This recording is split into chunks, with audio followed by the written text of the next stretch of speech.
Hi, I'm Muir with GeorgeIrisDiscDogs.com. Today I'm here talking about why I choose the disc I do and what disc I'll be using in 2011.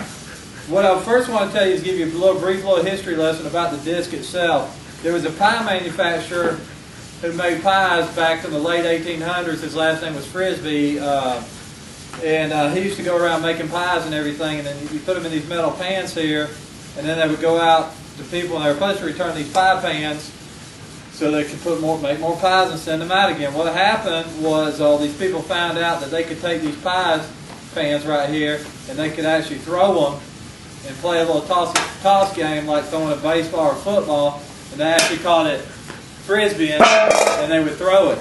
So that's a quick little history lesson on the Frisbee disc itself. Another thing is why we don't use the word Frisbee as much is it's kind of got legal aspects and through the Whammo company, and you're not allowed to use that word if you're out there with something possibly potentially making monetary gain off it. So the word disc has become more readily acceptable in the sport. Kind of like when I started in the sport, I actually started with a floppy disc. A little floppy disc was real soft in the dog's mouth. And I also started with some smaller discs.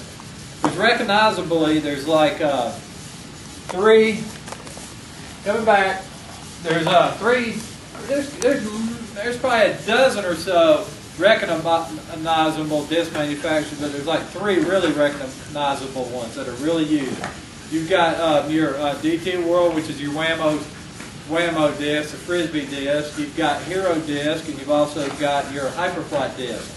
I've used them all, and I've been in the sport 6 years, and this year, after trying around, messing around, I'm going with Hyperflight disc this year. But what I recommend you do is go to each manufacturer, buy some of each disc, get out there, throw them with your dogs, find out which ones you're most comfortable with, find out which ones your dogs seem to be most comfortable with. You can pick and choose your colors. I like using white disc as much as possible, as you know I do switch colors up. As Rocket's got a little bit older, I've switched in the evenings to some little red discs so you can see them a little bit better in the contrast of the sky. This is actually a Hero disc from Kevin Orosky. Hero has numerous different brands of disc out there. You can go out and throw them, try them. Matt Diano is probably, a lot of y'all recognize him. He's UFO World Cup 4-time champ. He's their main rep that everybody deals with, and he can help hook you up. Hero's made great strides in the sport since I've been involved in it, and now they've also got a large Hero disc team that goes out there, and a lot of their members have achieved great success in the sport. So that's Hero disc. I've also got a fastback disc right here that Chuck Middleton gave me. It's actually when he won the 2002 Skyhounds World Championships with Donnie. He actually won the freestyle and the distance and accuracy World Championships. I've used fastbacks for my first 5 years, and I really like them. But one great thing on them is the cost is very low, so a lot of people like the cost. So this year, I've made a straight commitment that I'm only going to use Hyperflight disc. I'm going to use the competition standards, but some of y'all go, well, my dog chews up every single disc. Well, look, they're not chew toys. If you leave them around, they're going to get chewed up. It doesn't matter what disc. It doesn't matter if you leave a Hero. It doesn't matter if you leave a D2 World. It doesn't matter if you leave a Hyperflight disc. They're going to get chewed up. They're not left to be laid around. My dog Rocket's really been able to destroy about every single disc there is out there. So I did want to mention this. I did invest in some Hyperflight disc, some Jaws. You see he's absolutely destroying a disc right now. But I have invested in the Jaws disc. This is the Jaws disc guy right here that was actually laying around for a few days, and you cannot even tell that he's chewed on. You can see what he's done to that disc there. But it's a Hyperflight Jaws disc. Hyperflight Jaws disc. One of the toughest discs out there. A little bit more pricier, but they last. It's durability. You get these big dogs, big jaws. They like to puncture these things. I've seen actually these tests up there at Hyperflight. They take this big old thing with nails in it, big old weight of weight, and they slam this thing, and it won't even put a dent in these things.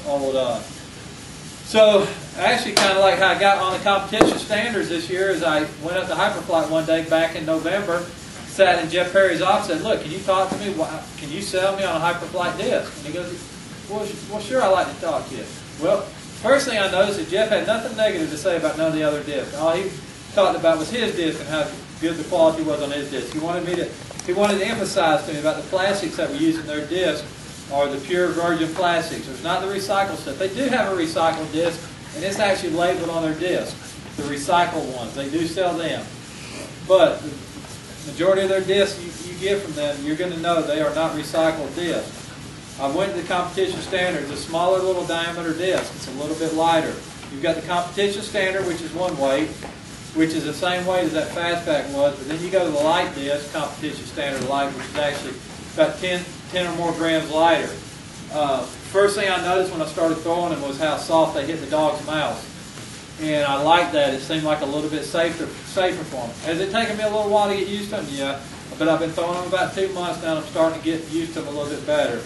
I'm going to, for different conditions, sometimes I'm going to use the regular competition standards. For other conditions, I'm going to use most of the time I'm going to try to use a light disc. And then for rockets, sometimes in the evening when you got that old gray, wintry looking sky that's blending in with these discs, I'm going to throw like the red disc for just tossing fetching, stuff like that. That's kind of why I choose the Hyperflight disc. Because right now, Jeff Perry spent 5 hours in his office asking probably hundreds of questions up. He's showing me around stuff, showing me all their product and everything. And so that's why I'm going with Hyperflight discs this year, and competition standards and competition lights. Thanks. I'm Muir with GeorgeIrishDiscDogs.com.